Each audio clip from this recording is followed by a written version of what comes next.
Oi pessoal, bom, meu nome é Mário e eu tô aqui com esse canal Polêmicas do Mário.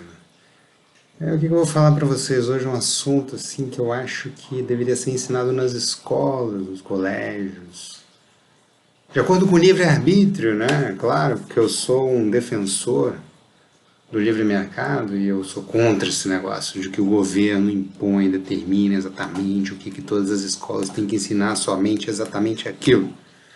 Mas, de forma geral, eu acho que isso é o tipo de coisa que deveria ser ensinado nos colégios e nas faculdades, sabe? Eu vou falar o que para vocês? Eu vou falar sobre um resumo e a minha análise do livro do Lee Kuan Yew, A História de Singapura, do terceiro para o primeiro mundo. Bom, em primeiro lugar, quem foi Lee Kuan Yew? Lee Kuan Yew foi o primeiro-ministro de Singapura desde 1959, passando pela independência de Singapura da Inglaterra. Se não me engano foi em 61, por aí, não é por aí, foi logo no início. E ele vai até 90 e pouco, 1990 e pouco, como presidente. Não lembro se foi até 95, mas algo assim, ficou em torno de 30 a 35 anos no poder, sendo reeleito várias vezes, né? Agora, o interessante é o seguinte, o interessante é que ele escreve este livro, e ele é gente que faz. A gente deve ler bons livros de gente que faz, sabe? A gente tem que aprender com os mestres, e ele é um mestre.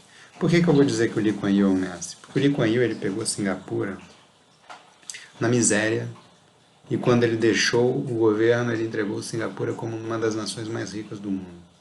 Na época ainda não era uma das 5 mais ricas do mundo, mas hoje se não é uma das 5, é uma das 10.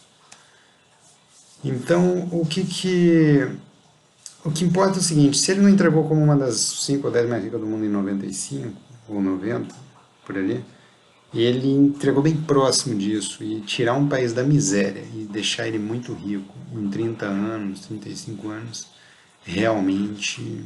A gente podia ter dado a sorte de alguém ter feito isso aqui no nosso Brasil, né? Mas não demos. Então, o que vale a pena? Vale a pena a gente aprender com este mestre. O que aconteceu lá, o que ele fez, o que ele fez de bom, qual era a visão dele dos problemas, como ele resolveu os problemas, entendeu? A visão de quem fez, não é de quem está lá fora olhando e criticando, não. Então eu sugiro que todos leiam este livro. Lee Kuan Yew, o livro se chama Singapore History, From Third World to First. Tá bom, vamos lá. O que eu entendi do livro? O livro tem 750 páginas, eu vou ter que ler ele mais algumas vezes porque vale a pena, mas... De maneira geral, o que eu entendi é o seguinte, no início ele era bem socialista, sabe? Ele começou num partido que ele mesmo criou, chamado PAP. PAP era o Partido da Ação Popular, mais ou menos assim, sabe? Popular Action Party. Acho que era isso, Popular Action Party. Era um partido bem socialista. O que acontece quando ele entrou no governo, o que ele descobriu lá na prática? Ele descobriu o seguinte, nós somos socialistas, olha que legal. A gente quer o quê como socialista? A gente quer dividir o bolo, porque socialista gosta de dividir o bolo. É bom dividir o bolo, muito bom dividir o bolo. Só que não tinha bolo. E aí o que acontece? Então, poxa, a gente quer dividir o bolo. Normalmente o socialismo divide o bolo dos outros, né? Então a gente quer dividir o bolo, mas não tem bolo. Então a gente tem que fazer o quê? A gente tem que fazer bolo. Caramba, então não dá pra gente querer dividir bolo, a gente tem que fazer o bolo. Aí ele falou, caramba, então como é que a gente faz o bolo? A gente quer dividir riqueza, mas não tem riqueza. Como é que a gente faz a riqueza, então, em vez de dividir a pobreza? Aí ele começou a focar nisso, sabe? Pegou uma encrenca do tamanho de um trem, cara, um país em miséria. E, bom, primeiras conclusões que ele chega lá no início do livro é o seguinte: as pessoas precisam do quê? De dinheiro. Ah, que ótimo, que ele chegou a essa conclusão, as pessoas precisam de dinheiro. Tá bom, como é que as pessoas fazem dinheiro? Como é que as pessoas fazem dinheiro? As pessoas fazem dinheiro trabalhando. Ou a pessoa vai ter um emprego ou ela vai ser empresário. Mas não dá para todo mundo ser empresário. A maioria das pessoas tem emprego. Então vamos focar na maioria, vai. A maioria precisa de emprego para fazer dinheiro. Então, para as pessoas se sustentarem e terem e tocarem as suas vidas, e pouparem, e poderem no futuro e melhorarem as suas vidas e cuidarem dos seus filhos, caso tenham, ou netos, ou sei lá, ou mãe, pai, vô. Enfim, para a gente se sustentar e bancar os nossos entes queridos, a gente precisa trabalhar, fazer dinheiro, certo? Então ele ficou pensando nisso, como é que. Pensando não, ele agiu muito também. Então, pensando e agindo ao mesmo tempo rapidamente, ele pensou o seguinte: como, como é que faz para ter bastante emprego para esse povo todo? Ah, bastante emprego. Quem que dá emprego mesmo? Vamos pensar aqui, quem que dá emprego? Ah, acho que são as empresas, né? Pô, será que são as empresas? Poxa, que pena, será que não está? Não, são as empresas, olha só que coisa. São as empresas que dão emprego. Então tá ótimo. Então a gente precisa de empresas para dar emprego. Olha que conclusão boa, maravilhosa que ele chegou. Numa época em que todo mundo estava indo para o socialismo, ele começou a pensar para resolver o problema do povo e acabou saindo da ideia socialista e indo para o lado certo da coisa. Então as pessoas precisam de emprego, para ter emprego as pessoas precisam o quê? O país precisa de quê? De bastante empresas funcionando, tendo lucro, crescendo e dando empregos. Tá bom, e agora como é que a gente faz para ter bastante empresas? A gente traz elas na força aqui no nosso país? Acho que não vai adiantar, né? Ninguém vai querer vir na força. A gente é tão pequenininho, como é que a gente vai trazer na força? Não dá. Então, já que a gente precisa trazer, a gente precisa de empresas aqui, então a gente tem que fomentar a criação e a entrada, a criação de empresas no nosso país e a entrada de empresas já poderosas, existentes de outros países, para aqui, para o nosso país, para elas darem emprego para os nossos conterrâneos, né? Então, beleza, ele foi nessa linha. Tá, e aí o que essas empresas precisam para querer vir para cá ou para querer abrir aqui? Cara, acho que elas vão precisar de um ambiente que proteja elas, um ambiente que, não que proteja exatamente, mas que pelo menos não roube elas, né? Que não seja hostil, um ambiente favorável, um ambiente propício aos negócios. Um povo trabalhador, um povo que trabalha e não faz greve, sabe? Um povo focado em trabalhar, que não reclame dos patrões, que não faça greve. Tá, então como é que a gente faz isso tudo acontecer? Então ele focou nisso, vamos trazer as empresas e vamos educar o povo para ser bom trabalhador, vamos passar essa mensagem para o povo que eles têm que valorizar o empregador, que eles têm que valorizar as empresas, que eles têm que valorizar os empregos, que eles têm que trabalhar muito, que eles têm que ser competitivos, entendeu? Que eles têm que ser os melhores profissionais do mundo e, e que não pode fazer greve, essas coisas. Não que ele proibiu, sim, mas não é para fazer greve, gente. Isso é para valorizar, é para amar as empresas. As empresas vão solucionar todos os nossos problemas. Foi isso. Então, criou um comitê, fez um monte de coisas, tá? Não foi só isso não, mas foi a mais importante de todas. Isso foi a coisa mais importante que ele fez. Isso e uma questão imobiliária lá, mas essa questão dos empregos foi a mais importante. Então, como é que ele fez isso? Criou um comitê de ministros que ficava em tempo todo caçando potenciais empresas para abrir filial em Singapura e gerar treinamento e emprego para o povo de Singapura. E então foi um período todo de convencimento de vendas, né? Vendendo o país para as empresas. Para vender, tem que vender uma coisa boa, uma coisa legal para as empresas. Pô, a gente vai cobrar o menor imposto possível, a gente vai dar, a gente vai buscar tirar o máximo possível a força dos sindicatos, entendeu? A gente vai fazer, vai se comprometer em dar uma boa educação para o povo ser bom trabalhador, ser esforçado, ser pontual, ser bem educado, valorizar o emprego. Enfim, tudo que vocês precisarem também de, de, de ambiente propício para os negócios, a gente está comprometido em oferecer. Foi mais ou menos uma venda, né? Uma venda o tempo todo. Eles ficaram mais de 10 anos fazendo isso. Só que no 10º ano, lá para 1970, já tinha resolvido, já tinha acabado o desemprego em Singapura e já estava bombando lá. Já estava bombando o trabalho. Ainda não era rico, mas já não era pobre, sabe? Em 10 anos. Já tinha acabado o desemprego e acabado a pobreza.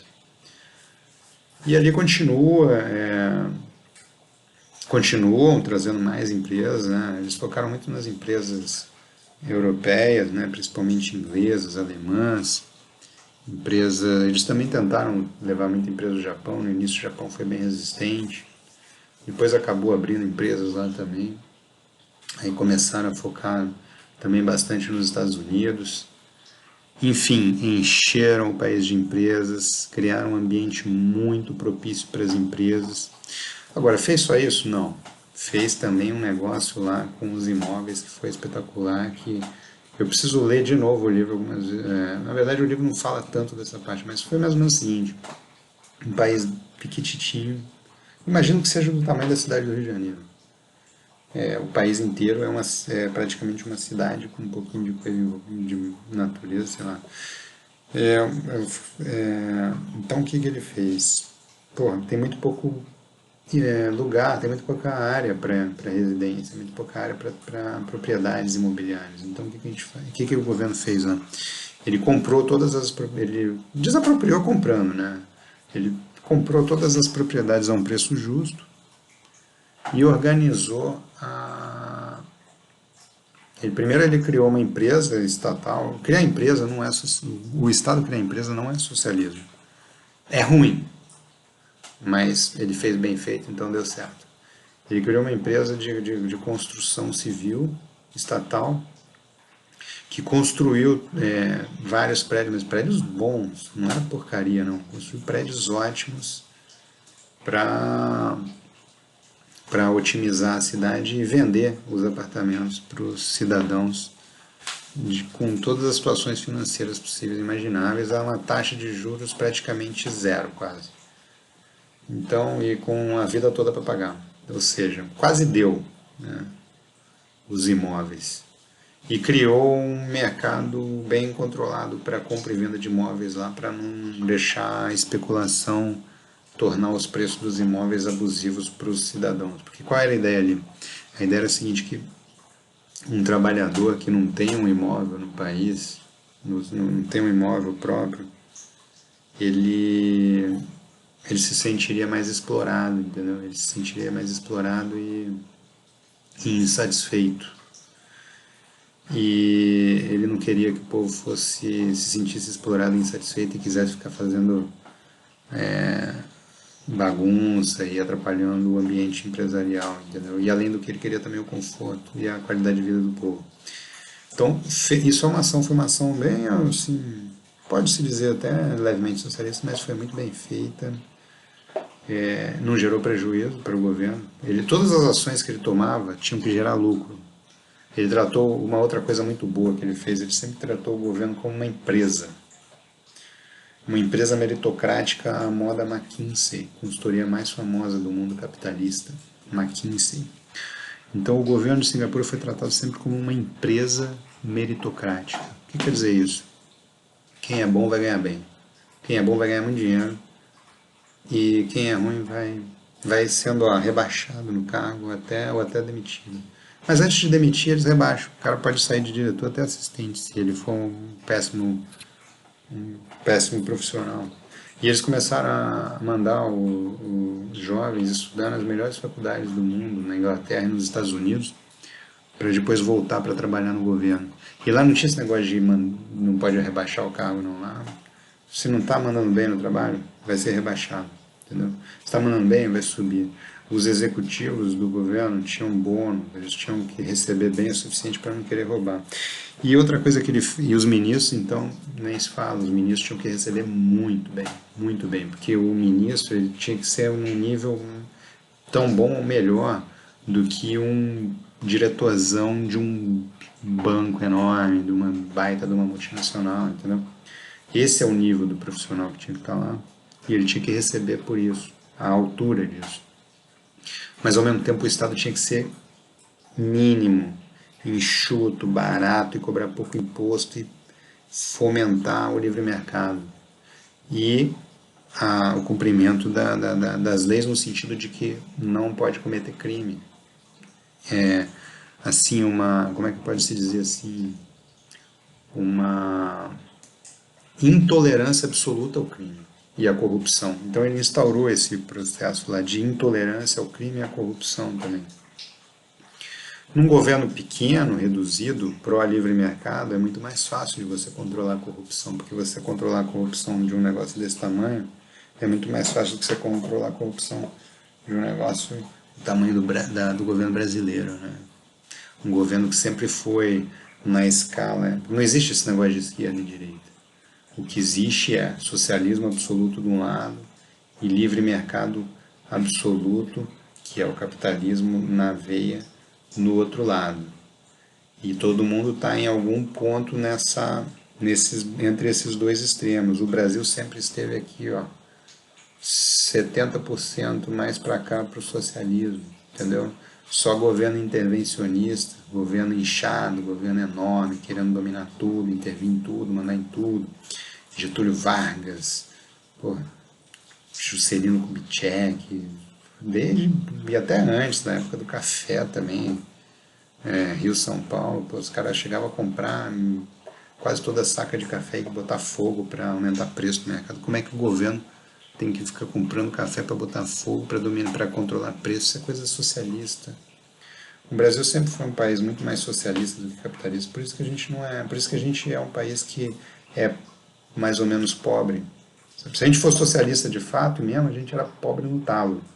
Mas como a gente sempre foi mais socialista do que capitalista, a gente é pobrezinho, sabe, um país pobrezinho que precisa ser mais capitalista. É isso. Que foi o que Singapura fez. Então Singapura enxugou o governo, eliminou a corrupção, favoreceu o mundo empresarial e bombou de emprego. E o povo chinês também tinha lá a maioria é de descendência chinesa, tinha alguns de descendência indiana, malaios.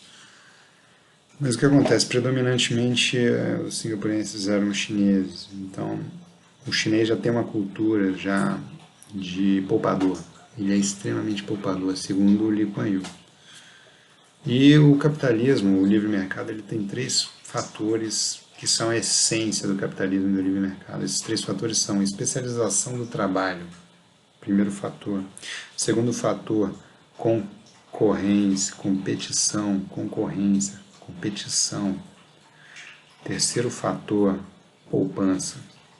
Então essas são as três engrenagens do livre mercado e do capitalismo que geram a riqueza, que afastaram o homem das intempéries da natureza, que tiraram o ser humano da miséria, que é o estado natural. Pobreza é o estado natural. Todos os bichos já nascem pobres. E o ser humano era pobre a história praticamente inteira. Mais de 90% da população vivia em estado de miséria absoluta durante muitos séculos até chegar ao capitalismo. Okay? Então, especialização da mão de obra, porque se você faz tudo, meu amigo, você não faz nada. Você no máximo vai colher tuas uvas lá, botar uma pele de cabrito no teu pé e amarrar alguma coisa para não sentir frio, deitar em qualquer coisa e ter qualquer coisa de teto, porque se você faz tudo, meu amigo, você não vai ter nada bom. Então, especialização do trabalho, competição e concorrência. Competição barra concorrência, porque se alguém está fazendo melhor do que você, esse alguém vai pegar os clientes para ele. Você precisa fazer cada vez melhor. Porque o cliente, ele não vai falar, ai não, a gente tem que ser bonzinho e manter fidelidade. Não, o cliente quer sempre o melhor produto e serviço, meu amigo. Então, se você está comendo mosca, alguém vai oferecer um produto e serviço melhor que o teu. E trabalho é serviço, tá? Se você trabalha para alguém, tem uma empresa que é teu patrão, você está prestando um serviço para ela. Você tem que ser competitivo. Você tem que melhorar cada dia o seu trabalho. Então, vamos lá. Especialização da mão de obra, concorrência barra competição e poupança. Por que a poupança é importante? Poupança é uma das coisas mais importantes do capitalismo. Porque quando o trabalhador vai poupando, ou o empresário, mas principalmente vamos focar no trabalhador, poupa, até que tem uma hora, 10, 20 anos depois de poupando, que ele é capaz de abrir um negócio. Ele é capaz. E ele abre muitas vezes esse negócio. Abre a lanchonete, uma birosca, um mercado, uma livraria, uma cafeteria, enfim. Abre o que ele gosta, o que ele quer abrir, o que ele acredita. Nisso, ele vai começar a girar uma nova economia ali, um novo pedacinho da economia ali, né? Porque a economia é a soma de vários indivíduos agindo. Então, beleza, aquele cara poupou e abriu aquele negócio ali. Maravilha, então ele vai empregar gente, daqui a pouco tem 3, 4, 5, 7 funcionários, então a economia está crescendo. Agora, qual foi a grande sacada do Lee Kuan Yew? Que não foi só, não aconteceu só com Singapura, aconteceu com a Alemanha pós-guerra também, que os Estados Unidos injetou dinheiro lá. Ele chamou o dinheiro dos outros. Então, o que isso acontece? Digamos que o livre mercado foi o que trouxe riqueza para todos os países que se tornaram ricos. Só que ele demorou na Inglaterra, porque a Inglaterra não trouxe dinheiro dos outros para lá, ela criou sua própria riqueza, por exemplo. Que eu saiba foi assim. Já a Alemanha teve muita importação de dinheiro da Inglaterra, né? E pós-guerra teve dinheiro a rodo dos Estados Unidos entrando na Alemanha. Então o que acontece? Você está acelerando a poupança. Em vez do seu povo ir poupando enquanto está trabalhando, os indivíduos irem trabalhando e poupando, você recebeu uma poupança de um outro lugar. Pá, ela encaixou ali. E aquilo acelerou o processo econômico inteiro. E a coisa andou muito mais rápido.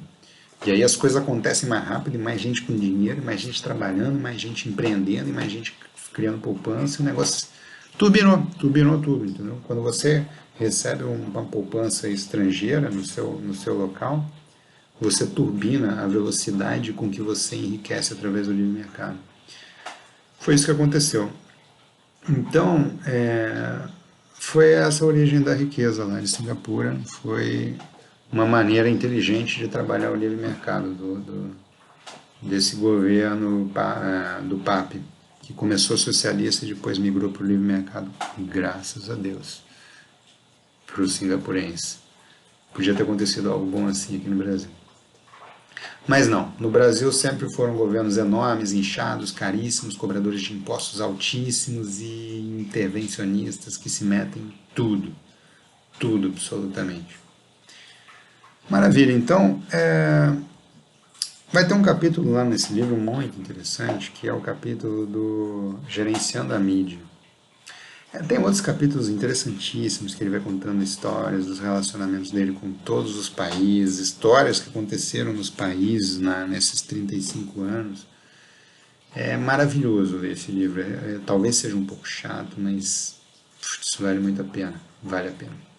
Mas esse capítulo, Gerenciando a Mídia, é um capítulo que eu gostaria de falar especialmente aqui. Eu acho que eu vou até fazer um vídeo só falando sobre esse capítulo, porque ele é muito importante. Eu não escondo que eu sou totalmente crente sobre que há conspirações de fato no mundo. E não é teoria da conspiração, não. Abra os seus olhos e comece a procurar que você vai achar as provas. E eu vou te falar que nesse capítulo tem algumas provas que eu estava procurando. Não que eu quisesse encontrar isso nesse livro, mas acabei encontrando sem querer. Nesse capítulo Gerenciando a Mídia, ele narra dezenas de ataques da mídia contra o país Singapura e como eles gerenciaram isso. Não, tem outro capítulo sobre os bancos atacando também e como eles resolveram isso, também é ótimo. Mas esse da mídia é espetacular, porque a mídia toda hora abria uma empresa lá, ou alguma empresa que já estava instalada lá de televisão ou de jornal, recebia uma quantia expressiva de algum grupo econômico que não deveria estar colocando aquela quantia ali, sabe? Como eles tinham um serviço de inteligência bem bom, eles rastreavam tudo e partiam para a justiça para exigir uma satisfação daquele negócio, e o bicho pega lá, a justiça lá ela funciona. Então isso é muito interessante, porque tem um caso que ele conta justamente com o senhor David Rockefeller. Exatamente, meus caros, uma empresa de mídia que estava causando balbúrdia lá, que eles detectaram que recebeu um volume muito expressivo do Chase Manhattan. Olha que interessante, Chase Manhattan da família Rockefeller, um dos bancos mais poderosos do mundo, junto com o JP Morgan, que atualmente, coincidentemente, se fundiram e se chama JP Morgan Chase, o banco mais poderoso do mundo. Interessante, né? Então, o Chase Manhattan do David Rockefeller do nada manda lá uma quantia absurda lá na época, né? O dinheiro valia muito mais do que hoje. Uma quantia lá de sei lá quantos milhões de dólares numa forma de empréstimo sem garantia nenhuma. por uma empresa que estava causando balbúrdia nos noticiários sobre política. Interessante, né? Então eles vão pedir satisfação e a justiça cobra uma satisfação de todas essas partes envolvidas. E o senhor David Rockefeller liga para o ministro Lee Kuan Yew para dizer que aquilo tudo foi um mal entendido, que ele não sabe por que a filial lá da Malásia resolveu emprestar uma quantia tão expressiva, sem garantias, para uma empresa da mídia, que aquilo não faz sentido, que ele iria pessoalmente instruir o vice-presidente lá da Malásia para não fazer mais aquele tipo de ingenuidade, porque aquilo certamente deveria ser uma falta de treinamento, porque ele não conhece o código de conduta e de crédito do banco. Como assim ele emprestou aquele dinheiro? Não, o senhor David Rockefeller ficou realmente muito assim, constrangido e realmente vai averiguar isso. Impressionante. Aí o próprio ministro Lee Kuan Yew fala, eu não fiquei muito convencido não com essa ligação, sabe?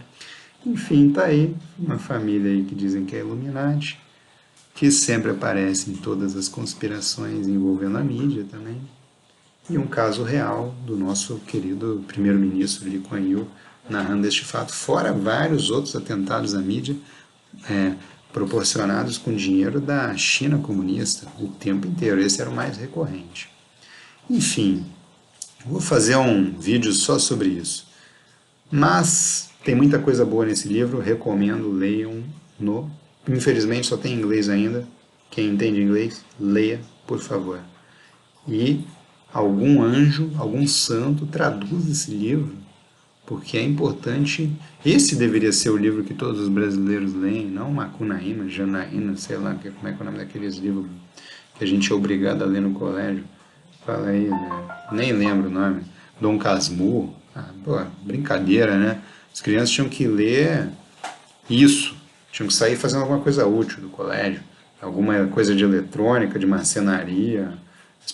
Chega com 18 anos, cheio de barba na cara, não sabe fazer nada. Não entende nada de economia, não entende nada de eletrônica, de arquitetura, de obra, de móvel, de nada. Nada. Não sabe fazer roupa, não sabe fazer nada. Então, tinha que ter essa opção, né? Dos colégios, alguns colégios poderem ensinar essas coisas. Bom, fica aí a minha dica e um forte abraço.